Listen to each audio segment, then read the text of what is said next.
ఈ రోజే డౌన్లోడ్ చేయండి. మీ ఫేవరెట్ షోస్ చూడండి. నిజం చెప్పే అక్క. నాకు సాయం చేస్తానని చెప్పి నన్ను ఇలా అడ్డంగా ఇరికించేశాడు.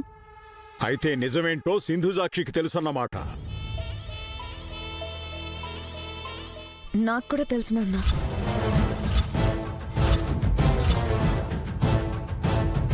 అత్త కూడా నన్ను ఇరికించేసిందేంటి? నానేమైనా తప్పు చేసినానా? యాక్చువల్గా మనం హడావిడిగా బయలుదేరి ఈ శ్రీముఖి లింగం వచ్చేయడం వల్ల మన సింధు మేకప్ కిట్ తెచ్చుకోవడం మర్చిపోయింది నాన్న.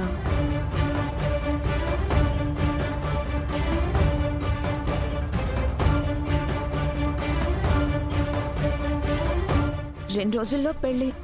ఇక్కడ మేకప్ తెలిసిన వాళ్ళు ఎవరు ఉండరని సింధు బాధపడుతూ ఉంటే ఆ మేకప్ కిట్ తను తెస్తానని మాడి బయలుదేరాడు.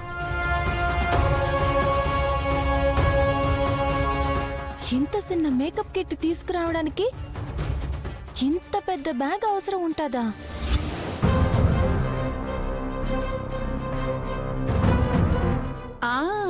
నాకు సేమ్ అదే డౌట్ వచ్చింది. నువ్వు ఇంటెలిజెంట్ అమ్మాయి. ఆ బ్యాగ్ నా బ్యాగే పిన్ని. ఎలాగో మధు సిటీకి వెళ్తున్నాడు కదా అని నా బట్టలన్నీ ఐరన్ చేసి తీసుకురమ్మన్నాను.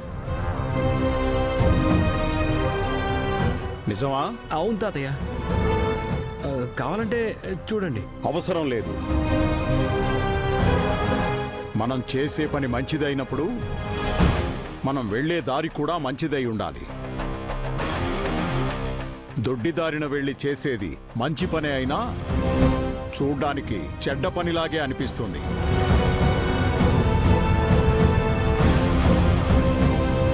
ఆ మేకప్ కిట్ కావాలంటే ఉదయాన్నే వెళ్ళి తెచ్చుకోండి. లోపలికి పదండి. పెద్దయ్య, మా వదినమ్మ మేకప్ లేకుండానే సందమామలా ఉంటాది.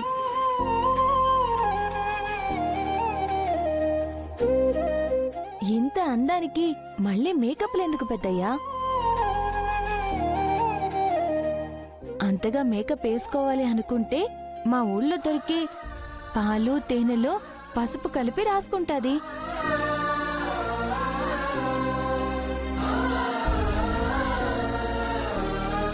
అదే కాకపోతే శనగపిండిలో పెరుగు కలిపి రాసుకుంటాది.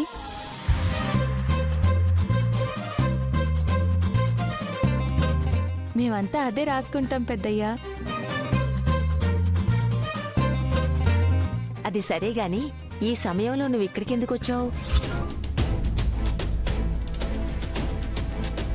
ఎయిర్పోర్ట్స్ గురించి చెప్తే పెద్దయ్య గారు ఏటనుకుంటారో ఏటో.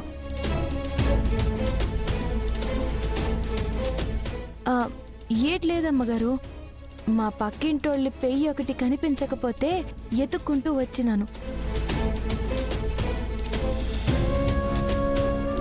ఇంటి బయట కారు ఉండడం చూసి నాకు అనుమానం వచ్చి లోపలికొచ్చినాను. మరా కారెవరిది మధుసూదన్?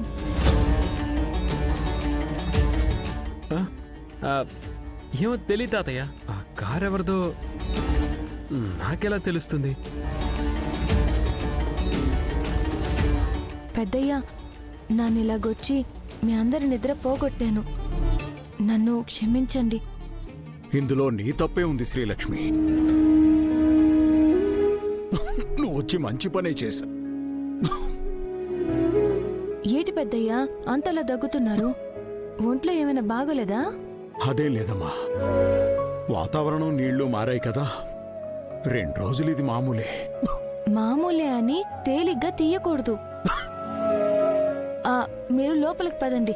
మీ దగ్గు సిటికలో మాయమైపోయే కిట్టుకు నాన్ చేస్తాను. సరే శ్రీలక్ష్మి, అందరూ లోపలికి పదండి. రండి, పదండి.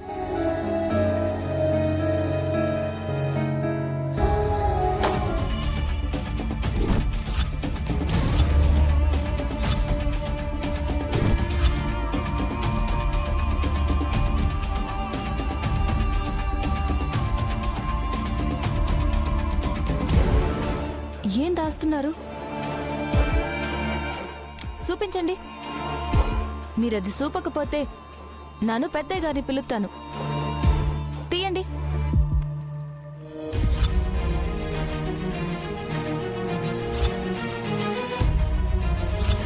నా ఇయర్ పాడ్స్ నాకు కావాలి, లేకపోతే మా తాతయ్యకి చెప్తాను.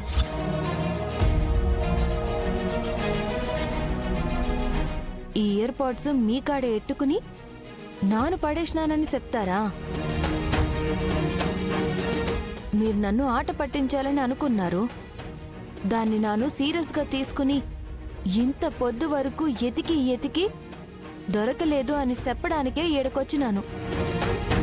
మీరు నన్ను ఆట పట్టించిన కేవలం మీరు పెద్దయ్య గారి మనవడని ఒగ్గెత్తున్నాను. ఇదిగోండి మీ ఇయర్ పాడ్స్. వదినా, మేకప్ కిట్ లేదని మీరేటి బాధపడకండి. మీ పెళ్లిలో మిమ్మల్ని నాన్ రెడీ చేస్తాను. సిటీ మేకప్ లేవి పనికి రానంత అందంగా రెడీ చేస్తాను. అయ్యయ్యో, పెద్దయ్యకి కషాయం పెట్టివ్వాలి. నానొత్తాను. అయిపోయిందిరా, అంతా అయిపోయింది. ఈసారి నన్నెవ్వరూ అడ్డుకోలేరనుకున్నాను. ఈ శ్రీలక్ష్మి అడ్డుకుంది. నాకు అర్థమైపోతుందిరా, ఈ పెళ్లి నుంచి నన్నెవ్వరూ తప్పించలేరు. ఇక నా బతుకంతా ఈ పల్లెటూరులోనే. ఇది ఫిక్స్. నాకు అర్థమైంది. అక్క, ఇదంతా ఇయర్ పాడ్స్ వల్లే జరిగింది మ్యాడీ. నువ్వు ఆ ఇయర్ పాడ్స్ గురించి తనకి చెప్పకుండా ఉండుంటే ఆ లక్ష్మి ఇక్కడికి వచ్చేదే కాదు, మనకు అడ్డుపడేదే కాదు. ఈ పాటికి సింధుని మనం ఊరు దాటించేసి ఉండేవాళ్ళం. మొత్తం చెడగొట్టేశాం.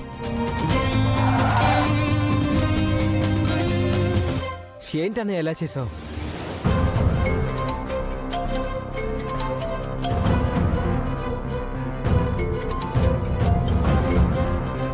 సారీ త్రిష. ఎవరిది మ్యాడీ అది? మీ అక్కని తప్పించే టైంకి అలా అడ్డం పడింది. చెప్పానుగా త్రిష, ఎర్ర బస్ అని. అదే తన. ఓ అదా. సారీ త్రిష, నేను చాలా ఇబ్బంది పెడుతున్నాను కదా. పర్లేదు మ్యాడీ. ఇంతకీ ఏమైంది? మీ అక్కని బయటికి తీసుకొస్తున్నావా? ప్లాన్ చేంజ్ అయింది త్రిష. నీకు తొందరలోనే అప్డేట్ చేస్తాను. అయితే నేను వెళ్ళిపోనా? ఆ మాట నీతో చెప్పలేకపోతున్నాను త్రిష. పోనీ తోడుగా వద్దామన్నా కుదిరేలా లేదు. హే మ్యాడీ, నువ్వు ఎక్కడున్నా నా పక్కనే ఉన్నట్టు ఫీల్ అవుతాను. నువ్వు నాకు తోడుగా ఉన్నావని ఫీల్ అవుతూ వెళ్ళిపోతాను. హోటల్లోనే ఉంటున్నావా? Yeah Maddy. అక్కడేమి నీకు ఇబ్బంది లేదు కదా? ప్రస్తుతానికైతే ఏ ప్రాబ్లం లేదు మ్యాడీ. నీ కోసం చేసే జర్నీలో ఎన్ని ఇబ్బందులు ఎదురైనా ఇష్టంగానే యాక్సెప్ట్ చేస్తాను.